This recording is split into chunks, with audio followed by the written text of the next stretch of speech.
हर हर महादेव। श्री शिवाय नमस्तुभ्यम। आप सभी कमेंट में हर हर महादेव अवश्य लिखिएगा। सावन का पावन महीना चल रहा है और हम सबको इस पावन महीने में सावन की शिवरात्रि का बहुत ही बेसब्री से इंतजार रहता है, क्योंकि सावन की शिवरात्रि के दिन पंडित जी के द्वारा अभिषेक किया जाता है, जिसको मिलकर हम सब अभिषेक करते हैं। और वो ऑनलाइन अभिषेक होता है, जिसको हम अपने घर में पार्थिव शिवलिंग बनाकर अभिषेक करते हैं। तो आइए देखते हैं। इस पर श्रावण की शिवरात्रि को लेकर मन में बहुत संशय है कि 22 जुलाई को श्रावण शिवरात्रि का व्रत रखा जाएगा या 23 जुलाई को व्रत रखा जाएगा। बहुत सारे लोग सावन शिवरात्रि का व्रत रखते हैं, उसके बाद अभिषेक वगैरह करते हैं, और बिना व्रत रखे भी आप श्रावण शिवरात्रि का अभिषेक कर सकते हैं। वैदिक पंचांग के अनुसार सावन माह के कृष्ण पक्ष की चतुर्दशी तिथि को है। इस तिथि का शुभारंभ सुबह 4:39 पर होगा। वहीं 24 जुलाई को देर रात 2:28 पर चतुर्दशी तिथि का समापन होगा। इस तरह 23 जुलाई को सावन माह की शिवरात्रि मनाई जाएगी। 23 जुलाई को ही सावन शिवरात्रि का व्रत रखा जाएगा। 23 जुलाई को ही पंडित जी 7 बजे से लेकर 8 बजे तक ऑनलाइन अभिषेक कराएंगे। उन्होंने कहा है कि पार्थिव शिवलिंग को पहले से ही बनाकर रख लेना चाहिए, क्योंकि जब वो पूजा शुरू करते हैं, ऑनलाइन अभिषेक शुरू करते हैं, और जब हम उसी समय बनाने की कोशिश करते हैं तो हम जो पार्थिव शिवलिंग बनाते हैं वो अच्छे से सूख भी नहीं पाता है, और हड़बड़ी में ना हमारी कोई तैयारी हो पाती है और ना हम सही से अभिषेक कर पाते हैं। तो चलिए इसमें देख लेते हैं इस वीडियो में कि हमें पार्थिव शिवलिंग कैसे बनाना है, किस मिट्टी से बनाना है, किस तरह बनाना है, पहले क्या बनाना है, पहले पिंडी बनानी है या जलाधारी बनानी है, और अभिषेक करने के लिए पंडित जी ने क्या क्या सामग्री बताई है वह सब भी देख लेते हैं। कहते हैं पंडित जी कि उस दिन आप चाहें तो किसी पंडित जन को भी बुला के आप अभिषेक करा सकते हैं, या आप ऑनलाइन पंडित जी के साथ बैठकर भी अभिषेक कर सकते हैं। तो हम लोग तो हमेशा ऐसा ही करते हैं कि साथ में बैठकर ऑनलाइन ही अभिषेक करते हैं। कहते हैं कि उस दिन अभिषेक करने का फल पंडित जी बताते हैं कि जब हम इतने सारे लोग साथ मिलकर अभिषेक करते हैं तो हमें करोड़ों शिवलिंग बनाने का एक साथ पुण्य फल मिल जाता है, क्योंकि उस दिन करोड़ों लोग शिवलिंग बनाते हैं और सब मिलकर एक ही समय पर अभिषेक करते हैं। तो हम सबको उतने जितने शिवलिंग का निर्माण उस दिन होता है, उतने शिवलिंग बनाने का हमें पुण्य फल प्राप्त हो जाता है, उतने शिवलिंग पर हमें अभिषेक करने का पुण्य फल प्राप्त हो जाता है। आइए अब देखते हैं कि अभिषेक करने के लिए क्या क्या सामग्री चाहिए, और सबसे पहले ये देख लेते हैं कि हमें पार्थिव शिवलिंग कैसे बनाना है। पार्थिव शिवलिंग बनाने के लिए आपको थोड़ी सी मिट्टी लेनी है। पंडित जी ने बताया कि मिट्टी आपको कहाँ से लेनी चाहिए। आप अपने घर के क्यारे से मिट्टी ले सकते हैं, या कहीं पे शुद्ध जगह हो जहाँ पेड़ वगैरह हो, जहाँ पे गंदगी ना हो, आपको वहां से मिट्टी लेनी है। थोड़ी सी मिट्टी ले लीजिए, छोटा सा ही पार्थिव शिवलिंग हमें बनाना होता है। थोड़ी सी मिट्टी ले लीजिए।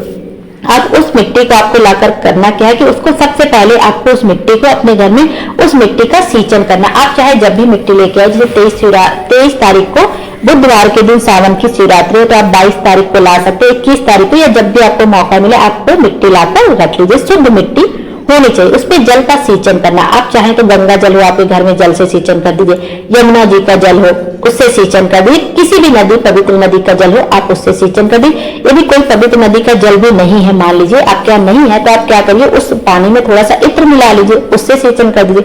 और इत्र भी नहीं तो उसमें थोड़ा सा गाय का दूध मिला लीजिए, उससे सींचन कर। वो भी नहीं है तो उन्होंने ये भी बताया कि जल में आप थोड़ा सा बेलपत्र डालकर उससे भी सींचन कर सकते हैं। और बेलपत्र भी नहीं तो आप फिर पीपल का पित्ता डालकर उससे सींचन कर सकते हैं। लेकिन घर में लाते ही, जैसे आपने मिट्टी घर में लाई, तो आपको सबसे पहले सींचन करना, मिट्टी का सींचन करना बहुत ही जरूरी है। तो आप सींचन कर लीजिए। उसके बाद आपको क्या करना है कि जिस भी दिन आपको पार्थिव शिवलिंग, चाहे आप एक दिन पहले भी पार्थिव शिवलिंग बना के रख सकते हैं, या 23 तारीख को जब 7 से 8 बजे के बीच में ऑनलाइन अभिषेक है, तो आप उससे पहले भी सुबह के समय भी आप पार्थिव शिवलिंग बनाकर रख सकते हैं। अब आपको क्या करना है कि पार्थिव शिवलिंग बनाने से पहले मिट्टी को हमें थोड़ा सा तो गीला करना होगा। तो आप जहाँ पे पीने वाला आप जल रखते हैं, चाहे आरओ लगा हो, चाहे मटका हो, चाहे ड्रम हो, जहाँ पे भी आप पीने का पानी रखते हैं, वहां पे आपको क्या करना है कि एक कलश में, तांबे का कलश हो छोटा सा, और या स्टील का कलश हो, जो भी कलश हो, आपको उसमें वहां पे रख दीजिए। थोड़ा सा शुद्ध जल भर के अपने घर का रख दीजिए। उसको किसी प्लेट से, कटोरी से ढक दीजिए। उसमें चावल का एक आखा दाना रख दीजिए, टूटा फूटा ना हो,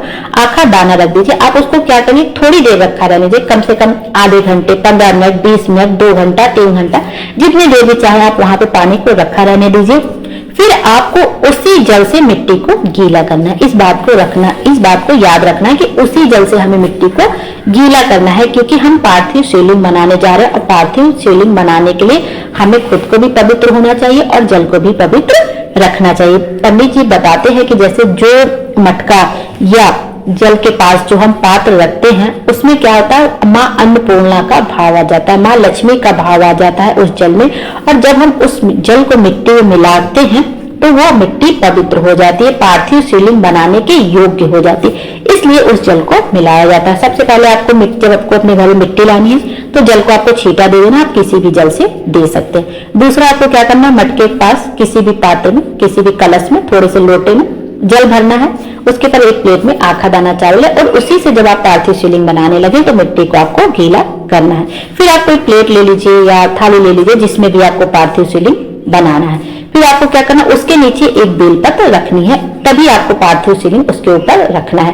कभी भी ऐसे प्लेट पे पार्थिव शिवलिंग नहीं रखा जाता, क्योंकि पार्थिव शिवलिंग भगवान शंकर का शिवलिंग है, तो आप ऐसे किसी प्लेट में नहीं रख सकते। बेलपत्र रख के ही आप पार्थिव शिवलिंग रख सकते हैं। अब बेलपत्र रखने का भी तरीका होता है पार्थिव शिवलिंग के ऊपर। आप बेलपत्र का जो चिकना वाला भाग होता है वो सीधे रखेंगे और जो बेलपत्र की डंडी होगी वो उत्तर दिशा की ओर होगी।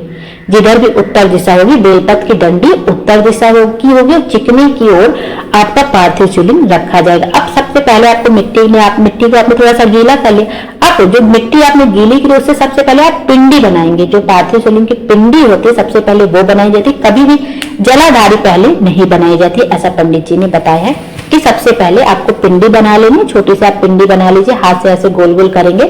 और जब हम पार्थिव शिवलिंग बनाते हैं तो पंडित जी ये बताते हैं कि जब हम पार्थिव शिवलिंग बनाते हैं तो हमें हमेशा अपने हाथ से ही बनाना चाहिए। तो जो हमारे हाथ की टेढ़ी मेढ़ी रेखाएं भी होती, जब हम पार्थिव शिवलिंग बनाते हैं तो वो भी सुधर जाती है, हमारे जीवन में बरकत आती है, खुशियां आती है, लक्ष्मी आती है, धन धान्य की वृद्धि होती है। तो हमेशा अपने हाथ से पार्थिव शिवलिंग बनाना होता है। और जब पार्थिव शिवलिंग बनाते हैं और जो उस मिट्टी में जितने कण होते हैं हमें उतने पार्थिव शिवलिंग बनाने का पुण्य फल मिल जाता है। तो सबसे पहले आपको पिंडी बनानी है, फिर आपको जलाधारी जैसे भी आपसे बन जाए बस आपको बनाने। पिंडी तो हम सबसे बहुत आसानी से बन जाएगी। अपने हाथ में थोड़ा सा मिट्टी लिया, गोला गोला किया, उसको पिंडी का रूप दे दिया। फिर जलाधारी को बनाने थोड़ा सा उसको पेड़े जैसे बनाया, हाथ से आप ऐसे प्रेस करेंगे तो थोड़ा तिरछा हो जाएगा। फिर हम जानते हैं कि कैसे रहता है जलाधारी, तो हल्का से जिस शेप में भी बने हमसे बना लेना है। और बिल्कुल चिंता नहीं करना कि टेढ़ा हो गया, ये भगवान सब माफ करते हैं, उनको सिर्फ हमारी श्रद्धा प्रिय है, बिल्कुल परफेक्ट बना है, वो इस बात पे ध्यान नहीं दे रहा। तो आप जलाधारी को लास्ट में बना लीजिए। फिर आप उसी प्लेट के ऊपर जिसके ऊपर आपने बेलपत्र रखी है उस पर जलाधारी बना के और उसके ऊपर पिंडी रख के आपका पार्थिव शिवलिंग तैयार हो जाएगा। इस तरह से आपको फिर अलग से नंदी बनाने की जरूरत नहीं है, पार्वती माता बनाने की जरूरत नहीं। आप क्या कि उस जलाधार में शंकर भगवान का पूर्ण परिवार विराजमान होता है। तो फिर आपको पार्थिव शिवलिंग बना के रख लेना। अब रख लीजिए, 7 से 8 बजे तक के बीच में हमारा पार्थिव शिवलिंग अच्छे से सूख जाएगा और हम उस पर जो कुछ भी समर्पित करेंगे वो गलेगा नहीं, वो मिट्टी गलेगी नहीं और हम अच्छे से हड़बड़ी में पूजा भी नहीं करेंगे, हमारा अच्छे से सब तैयारी रहेगा। अब आप उसी पार्थिव शिवलिंग का जब पूजन हो जाए तो आप रात में भी विसर्जन कर सकते हैं। विसर्जन करने के लिए पंडित जी ने बताया है कि आप कोई पात्र ले लीजिए, उसमें थोड़ा सा फूल डाल लीजिए, जल डाल लीजिए, थोड़ा गंगा जल डाल लीजिए, जो भी आपको डालना हो डाल लीजिए। और पार्थिव शिवलिंग का जब पूजन हो जाए, जो आपने दीपक प्रज्वलित किया है वो जब ठंडा हो जाए अच्छे से, उसके बाद ही पार्थिव शिवलिंग का विसर्जन करना चाहिए। अब आपको क्या करना है, पार्थिव शिवलिंग लेना है और उत्तर दिशा, मतलब जैसे पार्थिव शिवलिंग को आप जल में डालेंगे, जिस तरफ आपका मुख है उधरी वो उत्तर जो जलाधारी है वो आपकी तरफ ऐसा डालते हुए थोड़ा सा जलाधारी दिखती रहनी चाहिए हमें। मतलब जिधर से आप हैं, जिस तरफ से भी आप पार्थिव शिवलिंग का विसर्जन कर रहे हैं, तो कोशिश करिएगा, ध्यान दीजिएगा कि जो जलाधारी का मुख है, पार्थिव शिवलिंग के जलाधारी का मुख वो आपकी तरफ रहे, आपकी तरफ होना चाहिए। और ऐसे डालते हुए आप जलाधारी पार्थिव शिवलिंग का जल में विसर्जन कर दीजिए और अपने मन की बात कह दीजिए। जो भी आपकी मनोकामना होगी जरूर से जरूर पूर्ण होगी। आप विसर्जन कहते हुए जब आप अपनी मनोकामना कहते हैं। आइए, इस तरह से तो हमने पार्थिव शिवलिंग बना लिया और विसर्जन करने की विधि भी देख ली। अब देख लेते हैं कि हमें इस अभिषेक के लिए क्या क्या सामग्री चाहिए। सबसे पहले तो हमें पार्थिव शिवलिंग चाहिए, फिर उसके बाद हमें चाहिए 1 लोटा शुद्ध जल। आप चाहें तो 1-2 लोटा शुद्ध जल और भी भर के रख सकते हैं, क्योंकि काम लगता रहता है। आचमन देने के लिए 1 लोटा लगता है, फिर अभिषेक करने के लिए लगता है। तो आप 2-3 लोटा जल भर के आराम से रख लीजिए, जिससे हमें बार बार पूजन में उठना ना पड़े। फिर आपको क्या चाहिए, गेहूं के 21 दाने, गेहूं के 21 दाने बिन के रख लीजिए। आप क्या करिए, जो छोटी छोटी दियाली आती है जिसमें हम लोग दीपक प्रज्वलित करते हैं ना, आप उस दियाली में भी सब कुछ सजा के अपनी थाली में अच्छे से रख सकते हैं। गेहूं के 21 दाने, गेहूं के 21 दाने इसलिए चढ़ाए जाते हैं वंश वृद्धि के लिए। कमल गट्टा 5। और मैं आपको ये भी बता दूंगी कि पंडित जी ने बताया हो कि जो चीज हमें, मान लीजिए कमल गट्टा हमें नहीं मिल रहा या समी पत्र हमें नहीं मिल रहा, तो जो नहीं मिला तो हम उसके स्थान पर क्या समर्पित कर सकते। बिल्कुल परेशान होने की जरूरत नहीं है इस पूजा में। आप बस अपनी श्रद्धा से पूजा करते जाइए, आगे पीछे हो जाइए, या कुछ चढ़ा पा रहे नहीं चढ़ा पा रहे तो परेशान होने की जरूरत नहीं है। बस हमसे जितनी श्रद्धा बन पड़े हमें उतने अच्छे से कर लेना है। अब क्या करना है, हमें गेहूं के 21 दाने हो गए, कमल गट्टे 5 गिन के रख लीजिए, क्योंकि कमल गट्टा का फूल मिल नहीं पाता है, कमल का फूल नहीं मिल पाता है, तो कमल गट्टे उसकी जगह हम लोग समर्पित करते हैं। अब चावल के 108 दाने, और बस चावल के 108 दाने में ये ध्यान रखिएगा कि आखा चावल का दाना हो, कहीं से टूटा फूटा ना, क्योंकि भगवान शंकर को कोई भी चीज खंडित समर्पित नहीं होती, उनको हमेशा पूर्ण समर्पित होती है। और काली मिर्च के 21 दाने, काली मिर्च के 21 दाने, काली तिल 1 चुटकी चाहिए, धतूरा आपको 1 चाहिए, बेलपत्र आपको 7 चाहिए जो कहीं से कटा फटा ना हो, समी पत्र आपको 7 चाहिए, गुलाब के फूल 7 मिल जाए तो बहुत अच्छी पाली, नहीं तो गुलाब की 7 पंखुड़ियां भी चल जाएंगी, नहीं तो फिर 7 कोई सफेद फूल मिल जाए वो भी चल जाएगा। गोल सुपारी पूजन के लिए 3 सुपारी चाहिए, 1 गणेश जी का बनेगा, 1 गणेश जी गौरा जी बनेंगे, 1 सुपारी का आपको गणेश जी बनेंगे, उसके ऊपर आप पहले से मौली लपेट कर रख लीजिए। 1 गौरा जी बनेंगे, उसके ऊपर पहले से मौली लपेट, क्योंकि जब पंडित जी पूजा कराते हैं तो पंडित जी जल्दी जल्दी करते हैं, फिर हम लोग थोड़ा पीछे होते हैं, तो फिर हम समझ नहीं पाते जल्दी जल्दी कैसे करते। तो ये सब चीजें पहले से हमको करके रख लेना चाहिए। 1 सुपारी संकल्प लिए और 11-21 रुपए आप अपने हाथ में रख ले, मतलब जैसे संकल्प के लिए।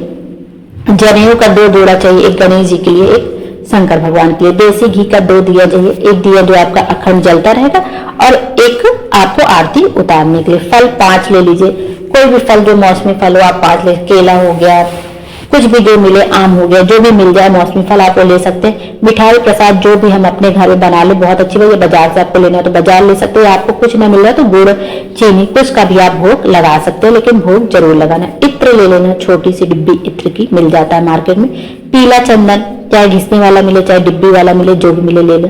मौली ले लेना, मौली कलावा जो लाल रंग का होता है, पंडित जी वगैरह हाथ में बांधते हैं, उसको ले लेना। कपूर ले लेना है आरती के लिए, लौंग इलायची रख लेना। पंचामृत थोड़ा सा बना लीजिए, कटोरी में थोड़ा सा बना लीजिए, और उसमें और थोड़ा थोड़ा सब अलग भी रख लीजिए, जैसे दूध, दही, घी, शक्कर, शहद, ये सब मिला के आपने पंचामृत बना लिया। थोड़ा सा गंगा जल उसमें मिल दीजिए। बस ये बात का ध्यान रखिए कि उसमें तुलसी दल भूल से मत डाल दीजिए, क्योंकि ये शंकर भगवान का है और शंकर भगवान को तुलसी दल समर्पित नहीं होना है। और यही सारी चीजें, दूध, दही, घी, शक्कर सब आप अलग से रख लीजिए।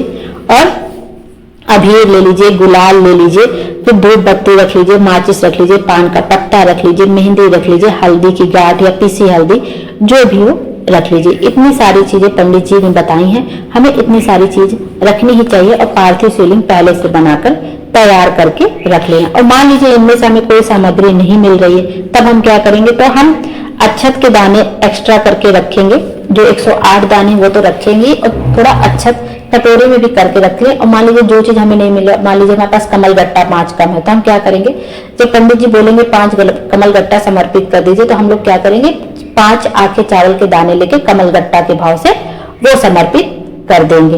तो इस तरह से कोई चिंता की बात नहीं कि जो हमें मिला ठीक है, जो नहीं मिला वो भी ठीक है, बस हमें पूजा पूरी श्रद्धा से करनी है। तो इस तरह से उस दिन हम लोग 7 से 8 बजे के बीच पंडित जी ऑनलाइन अभिषेक कराएंगे, तो हमें पूरी श्रद्धा से पार्थिव शिवलिंग बनाकर अभिषेक करना है। भोले बाबा हम सबकी मनोकामना पूर्ण करें और हमारे जीवन को खुशियों से भर दे। ये अभिषेक हम सब करें और हमारे जीवन में खुशियां ही खुशियां आए। और इस बार सावन की शिवरात्रि तो वैसे भी बहुत खास होती है, लेकिन इस बार सावन की शिवरात्रि पर बहुत सारे शुभ योग भी बन रहे हैं। जैसे इस बार भद्रावास योग का निर्माण हो रहा है, आपका हर्षण योग का निर्माण हो रहा है। तो इन सब जब योग में हम पूजा करते हैं तो हमारी जो भी मनोकामना होती है वो जरूर से जरूर पूरी होती है। और 7 से 8 बजे का समय इसलिए होता है क्योंकि भगवान शंकर की पूजा ज्यादातर प्रदोष काल में की जाती है। प्रदोष काल का समय वो होता है जब सूरज अस्त हो जाता है उसके 45 मिनट पहले से लेकर जब सूरज अस्त हो जाता है उसके 45 मिनट बाद तक का समय प्रदोष काल कहलाता है। मतलब सूरज अस्त होने के 45 मिनट पहले से लेकर जब सूरज अस्त हो जाता है उसके 45 मिनट बाद तक का समय प्रदोष काल कहलाता है। तो प्रदोष काल में ही और शिवरात्रि के दिन तो चारों पहर की पूजन होती है। आप चाहें तो आप पार्थिव शिवलिंग को रखकर रात में एक बार और पूजा करके सुबह पूजा करके तब भी पार्थिव शिवलिंग का विसर्जन कर सकते हैं।